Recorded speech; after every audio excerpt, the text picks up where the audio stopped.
तो देखिए, इस वक्त बड़ी खबर सामने आ रही है। जिस तरह से ईरान में हालात बने हुए हैं और इसको लेकर एक बड़ी खबर यह है कि कभी भी ईरान पर बड़ा हमला अमेरिका की तरफ से हो सकता है। अब इसे लेकर क्या खबर है, किस तरह के हालात ईरान में बने हुए हैं, अमेरिका की तरफ से किस तरह की तैयारी है, बातचीत करने के लिए मयंक मेरे साथ जुड़ गए हैं। मयंक, ये बड़ी खबर सामने आ रही है कि कभी भी ईरान पर हमला हो सकता है, ऐसा क्यों आखिर कहा जा रहा है? देखिए, 5 बड़ी खबरें। पहले हम ईरान से जो आ रही हैं उसकी बात करें। इस वक्त की बड़ी खबर, तेहरान एयरपोर्ट बंद कर दिया गया है। ईरान ने अपना एयर स्पेस बंद कर दिया है। तेहरान एयरपोर्ट बंद कर दिया गया है, पहली बड़ी खबर।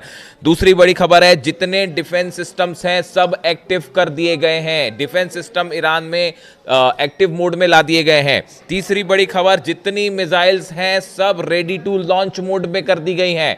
तीसरी बड़ी खबर ईरान से जो आ रही है कि जितनी मिसाइल्स तैनात हैं वो सब के सब रेडी टू लॉन्च मोड में है, यानी बटन दबाया और मिसाइल लॉन्च। इसके अलावा देखिए, बड़ी खबरें हैं कि ईरान में करीब 30 प्रांत में जो है वो प्रदर्शन की खबरें सामने आई हैं कि 30 प्रांत ईरान के ऐसे हैं जहां पे सरकारी ठिकानों पर हमले हुए हैं। जो प्रदर्शनकारी हैं उसमें जो हिंसा फैलाने वाले लोग हैं, इन्होंने जो है सरकारी दफ्तरों को निशाना बनाया है, इस तरफ की खबरें आई हैं। इसके साथ ही ईरान की सेना ने भी बड़ा मूवमेंट किया है। देखिए, कल हमने एक वीडियो बनाया था जिसमें हमने आपको बताया था कि जो इराक में अमेरिकन बेसेस हैं वहां पे बड़े फाइटर जेट्स का मूवमेंट देखने को मिल रहा है। यानी ईरान की सीमा के करीब इराक के जो एयर बेसेस हैं वहां पे जो है बड़ा अल असद एयर बेस पे और इरबिल, ये 2 एयर बेस हैं जहां पे अमेरिकी जेट्स का, फाइटर जेट्स का बड़ा मूवमेंट दिखाई दे रहा है। यानी इराक और ईरान की जो सीमा है वहां खासा तनाव देखने को मिल रहा है। इसके बाद ईरान ने अपनी सेना का, IRGC ने बड़ा मूवमेंट किया है बॉर्डर के आसपास। देखिए, ये 5 ऐसी खबरें हैं जो इस ओर इशारा कर रही हैं कि ईरान में अब कुछ भी हो सकता है। देखिए, जैसे प्रदर्शन हो रहा है, इस प्रदर्शन के बीच में डोनाल्ड ट्रंप की दूसरी धमकी आ गई है ईरान को।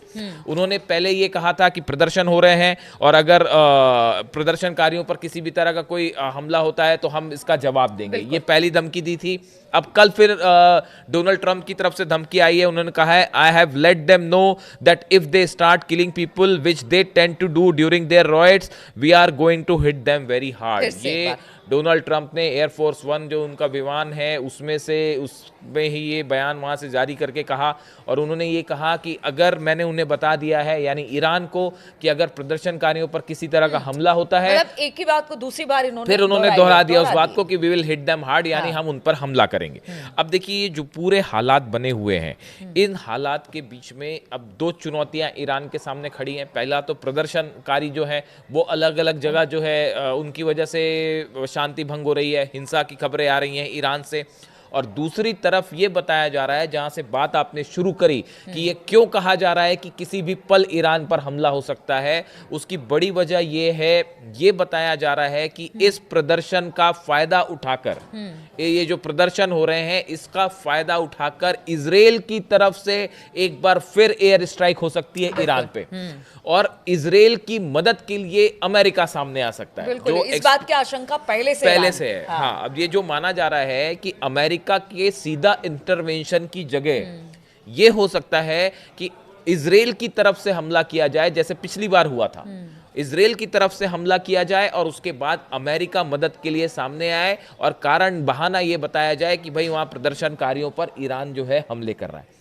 मतलब दोहरी चुनौती है, एक तरफ प्रदर्शनकारियों से निपटना और दूसरी तरफ ये कभी भी बाहर। अब देखिए, जो खबरें प्रदर्शन की आ रही है वहां से, और जो इस तरह की खबरें हैं कि कई लोगों की मौत की खबरें हैं इसमें, हाँ, इसमें आप देखें कि इसमें जो खबरें वहां से आई, आप उसको काउंटर चेक करें। ईरान की सेना ने, ईरान के अधिकारियों ने पूरी कोशिश की है कि किसी भी तरह से जो प्रदर्शन कर रहे हैं उन पर हमले ना हो प्रदर्शनकारियों पे।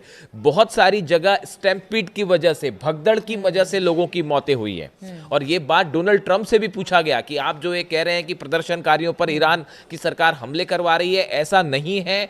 जिन लोगों की मौत की खबरें हैं उसमें बहुत ज्यादा मौतें इस वजह से हुई क्योंकि ईरान में अलग अलग जगह पर भीड़ की वजह से भगदड़ मची। बल्कि सरकार कह रही है कि हम बातचीत को राजी हैं। हाँ, और ये आदेश भी अली खामेनी साहब की तरफ से दिया गया है कि जो प्रोटेस्टर्स हैं, जो शांतिपूर्ण प्रदर्शन कर रहे हैं, उनकी सुरक्षा सुनिश्चित की जाए, उनके ऊपर किसी तरह का कोई हमला नहीं होना चाहिए।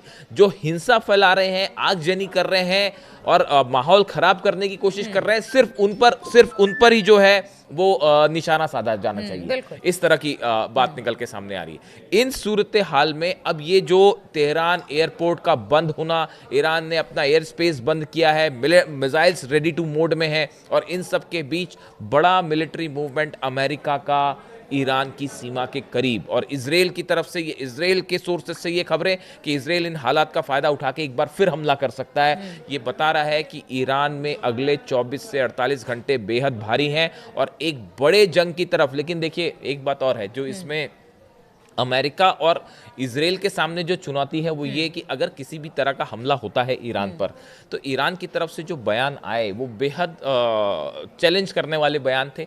ईरान की तरफ से ये कहा गया कि अगर हम पर हमला होता है तो इस बार इजराइल पर एक साथ कई मिसाइल्स फायर हो जाएंगी। और बताया ये भी जाता है, जो खुफिया सूत्रों से खबरें हैं, कि 750 नंबर्स भी हैं उसके, कि तेल अवीव पर एक साथ 750 मिसाइल्स ईरान फायर कर सकता है। अगर ये स्थिति बनती है ईरान के सामने कि भाई वहां पे इंटरनल क्राइसिस भी है और उसके इस दौरान उसका फायदा उठा के हमले होते हैं, तेल अवीव पर, इजराइल पर एक साथ 750 मिसाइल सिर्फ एक शहर पर इजराइल के फायर हो सकती है। और उनकी तरफ से लगातार, उनके कमांडर्स की तरफ से, सेना प्रमुख की तरफ से जो बयान आए, अली खामेनी साहब के जो एडवाइजर्स हैं उनकी तरफ से बयान आए बार बार कि अमेरिका के जितने बेस हैं उन बेस में से कम 5 एयरबेस, क्योंकि ईरान में जो अस्थिरता है उसके लिए ईरान लगातार अमेरिका को ही जिम्मेदार बता रहा है। वो यही कह रहा है कि कहीं ना कहीं जो प्रदर्शनकारी है उनमें से जो उपद्रवी हैं उनको फंडिंग की जा रही है अमेरिका की तरफ से, इसलिए उन्होंने थ्रेट किया कि जहां कहीं भी अमेरिका का एयर बेस है फिर वहां उनके जो सैनिक है सुरक्षित देखिए ये बात को इसलिए और इस बात पर इसको थोड़ा और यकीन किया जा सकता है इस बात पर। आप देखें अभी जब 12 दिन की जंग हुई, इसमें ज्यादा टाइम नहीं हुआ, बिल्कुल अभी 5-6 महीने हुए हैं, और उस जंग के दौरान हमने देखा पूरा ईरान अली खामेनी साहब के साथ खड़ा दिखाई दिया। जंग के बाद पूरे ईरान में, तेहरान में जश्न हुआ और एक प्रकार से इसे अली खामेनी साहब की बड़ी जीत बताया गया कि इतने सैंक्शंस के बाद, अकेला युद्ध करने के बाद भी ईरान ने इजराइल को जो है वो युद्ध में करारी जो है वो शिकस्त दे दी और इतना बड़ा हमला कर दिया। और सबने देखा ईरान का पावर, पूरा ईरान एकजुट दिखाई दिया उन हालात में। और अली खामेनी साहब ने सबको धन्यवाद भी किया था कि ईरान जो है पहले से ज्यादा एकजुट है। ऐसा 5 महीने में अचानक क्या हुआ कि इतना बड़ा प्रदर्शन? इसलिए ये कहा जा रहा है कि ये तैयारी काफी समय से चल रही थी कि वहां पे कुछ लोगों को जो है उनके जरिए ये प्रदर्शन फैलाया जाए, इसको उग्र किया जाए और हिंसा फैलाई जाए। ये साजिश काफी दिनों से चल रही थी। अमेरिका और यूरोप पर जैसे आरोप लगा रहा है, अमेरिका और इजराइल पर आरोप लगा रहा है ईरान, और इस साजिश के बाद अब ये हालात बने। लेकिन अब जो भी है, जो हुआ, वो जो सिचुएशन बनी, लेकिन अब आगे क्या? सवाल ये है कि ये जो स्थिति बन रही है, तेहरान एयरपोर्ट बंद कर दिया गया है, डिफेंस सिस्टम एक्टिव हो जाना, ये वो सिचुएशंस होती हैं जब किसी हमले के ठीक पहले ये वो कदम है जो उठाए जाते हैं। और इसको लेकर ईरान में ज़बरदस्त अलर्ट है और अगले 24 से 48 घंटे में कोई बड़ा डेवलपमेंट ईरान में हो सकता है। तो ईरान को अस्थिर कर हमला करने की कोशिश है। खबरें तो इसी तरह की आ रही है क्योंकि ईरान अब पूरी तरह से अलर्ट है। उनके एयर स्पेस बंद कर दिए गए हैं। उनको आशंका कि हो सकता है इजराइल की तरफ से कोई बड़ा हमला उन पर किया जाए। अमेरिका का सपोर्ट इजराइल के साथ है। तो ऐसे में सिचुएशन ईरान की इस वक्त अच्छी नहीं कही जा सकती है। हालांकि ईरान ने भी कह दिया है और लगातार उनके नेताओं की तरफ से बयान भी इजराइल और अमेरिका के लिए आते रहे कि अगर इस बार आपने हमला किया तो फिर इसका मुंह तोड़ जवाब दिया जाएगा। अब स्थिति और ईरान में किस तरह से आगे 24 से 48 घंटे में देखने को मिलती है, इस पर लगातार हमारी नजर बनी रहेगी। आप बने रहिए हमारे साथ।